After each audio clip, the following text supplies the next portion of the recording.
Hey, Vsauce, Michael here. Attachment. Of two people's lips kissing. The average person will spend about 20,160 minutes of his or her life kissing. And the world record for the longest continuous kiss is 58 hours, 35 minutes, and 58 seconds. But why do we kiss? I mean, if you think about it, it seems kind of weird, right? I mean, sure, today, kissing represents peace, respect, passion, love. But when the first two people in human history kissed, were they just kind of being gross? Well, let's begin with what we do know. Kissing feels good, and it's good for you. A passionate kiss burns about 2 to 3 calories per minute and releases epinephrine and norepinephrine into the blood, making your heart pump faster. Kissing, more often, is correlated with a reduction of bad cholesterol and perceived stress. But these positive effects didn't become widespread by accident. Why did brains and bodies that love kissing become so common? Well, a popular story holds it that Pac-Man's shape was inspired by the shape of a pizza with a slice missing. But Toru Iwatani, the creator of Pac-Man, admitted that this was only half true. Pac-Man's shape was also inspired by rounding out the shape of the Japanese character for mouth. And it's mouths and Pac-Man's favorite activity, eating, which together bring us closer to the heart of the kiss. Evolutionary psychologists have argued that what we know today as kissing may have come from kiss feeding, the exchange of pre-chewed food from one mouth to another. Mother birds are famous for doing this, and many primates are frequently seen doing it as well. Not that long ago, it was common between human mothers and their children. In fact, before commercially produced or DIY baby food instructions were readily available, it made a lot of sense. Recently, Alicia Silverstone uploaded a clip of herself mouth-feeding her child. It seemed strange to some people, but even though, yeah, it exchanges saliva, which, like any contact with an infant, can transfer pathogens, healthy mothers and healthy children can benefit from the fact that kiss feeding provides nutrients, carbohydrates, proteins, iron, and zinc, which are not always available in breast milk. Plus, an adult's saliva can help pre-digest the food, making vitamins like B12 easier for the baby to absorb. So mouth-to-mouth attachment has a history of intimacy, trust, and closeness. Your saliva also carries information about who you are, your level of health, and mucous membranes in our mouths are permeable to hormones like testosterone, making a kiss a way to taste test a potential mate.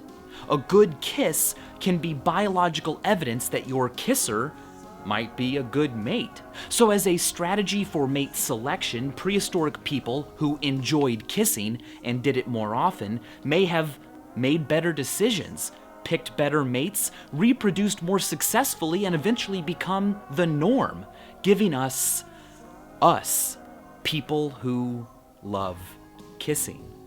Any infant could have seen those benefits coming from a mile away, even though an infant's vision isn't that great. From birth to 4 months, babies can only focus on things about 8 to 10 inches away from their face, which not surprisingly is about the distance to their mother's face while breastfeeding. So faces, especially those looking right at us, tend to be the very first things in our lives we can focus on and see clearly. This might explain why we are so good at detecting faces. Humans are off the charts when it comes to this. In fact, we tend to see faces even when there aren't any. It's called pareidolia. Because humans are so cooperative, it makes sense for us to be good at recognizing faces, and more importantly, detecting when someone is looking directly at us and clearly expressing when we are looking at someone else. A predator who lives by not being seen needs a gaze that's less obvious. In fact, research has shown that our surprisingly white scleras, The area that borders the iris isn't just an accident, but is a vital piece of human eye morphology that makes it easier for us to ascertain the direction of someone else's gaze at a glance. We also have impressive gaze direction networks inside our brains, containing individual neurons that fire when someone is staring directly at us, but that stop firing if the gaze shifts just a degree or two. So yeah, you can tell when you are being watched. We humans are quite sensitive to it, even those of us with scopophobia, the fear of being stared at. But to be sure, in order for this to work, the other person's gaze must be within your line of sight, your field of vision, that is, you can see them.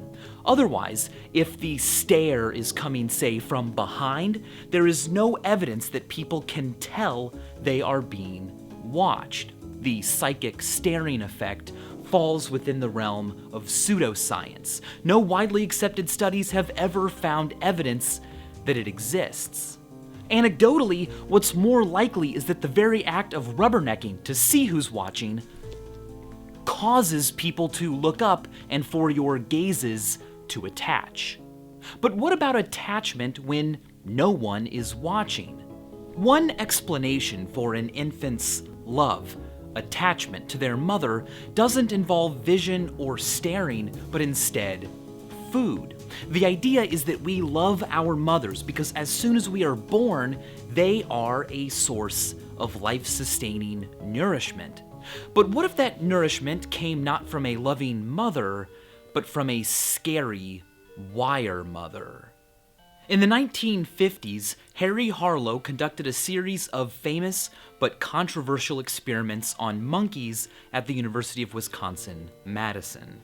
Harlow's findings had substantial implications on our understanding of attachment, but by today's standards, his work would largely be considered unethical. In one of his most famous experiments, Harlow separated young monkeys from their mothers as soon as they were born and stuck them in cages with two fake mothers, a soft one wrapped in cloth that did nothing, and a cold mechanical mother made of wire that nonetheless did provide food. But despite being a cupboard mother, the young baby monkeys didn't bond with her. When Harlow or his team scared the baby monkeys with a strange contraption, the monkeys ran and clinged not to their wire source of life-sustaining nourishment, but to the soft, cuddly, and otherwise useless cloth mother. This suggested that warmth and comfort was more important than food when it came to nurturing attachment. Harlow also built a rejecting mother, which used a blast of pressurized air to push baby monkeys away.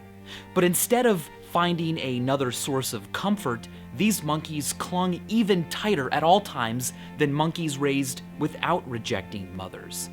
And this is what blows my mind. The instinct for warmth and comfort in newborn creatures is so strong, it not only resists attempts to frustrate it, but is paradoxically strengthened by it. Eckhard Hess tested this by using electric shocks to discourage ducklings from following the object they were imprinted on, but it only strengthened the behavior and made them follow more closely than ever before. The fact that a wire mother, or a rejecting mother, or receiving electric shocks for attaching to your mother would cause more attachment, more love, more dependence seems like a paradox. But paradoxes can teach us. As Oscar Wilde put it, a paradox is the truth standing on its head to attract attention. And what gets our attention here is the effect uncertainty can have. In 1955, A.E. Fisher conducted an experiment on puppies.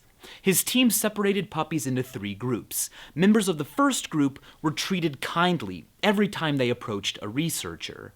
Members of the second group were punished for approaching the researchers, and puppies in the third group were randomly treated kindly or punished. They grew up never knowing what to expect.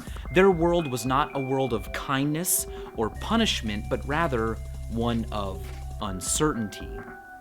What's really chilling is that the study found that that group, the third group of puppies, wound up being the most attached to the researchers.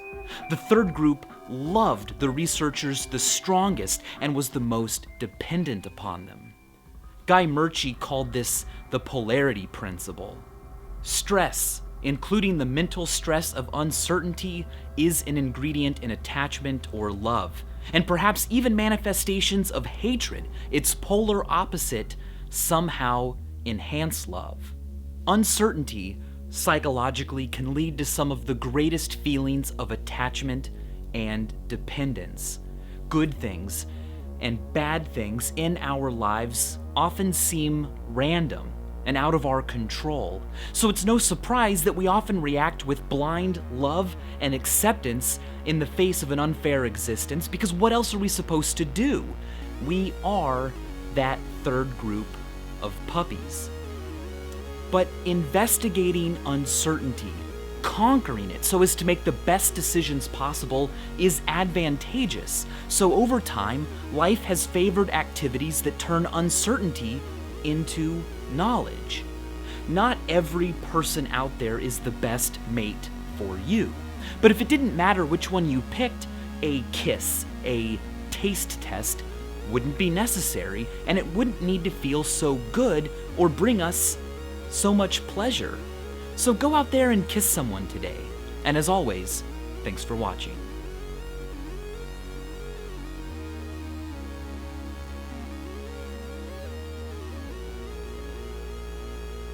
By the way, tomorrow I am headed to the European Space Agency's spaceport in South America with Euronews to watch a rocket launch in real life.